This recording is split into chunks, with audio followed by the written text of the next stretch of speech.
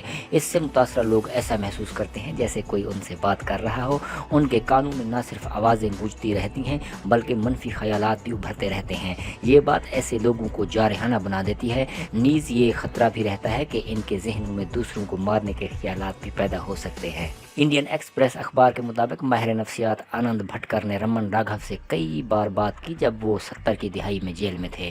ماہر نفسیات بھٹکر کی پیشگوئی کے مطابق طویل ذہنی بیماری نے رمن راگھو کو قاتل بنا دیا۔ ممبئی کی تاریخ کے اس سفاک سن کی نفسیاتی سیریل کلر کو بالآخر عمر قید کی سزا سنائی گئی اور اسے پونے جیل بھیج دیا گیا۔ اس بارے میں زیادہ معلومات دستیاب نہیں ہیں کہ آیا اس کا علاج واقعی ہوا یا نہیں، یا اس کی ذہنی حالت جیل میں کیسی تھی، لیکن اپریل 1995 میں رمن راگھو کی سینٹرل جیل میں گردے فیل ہونے سے موت واقع ہو گئی۔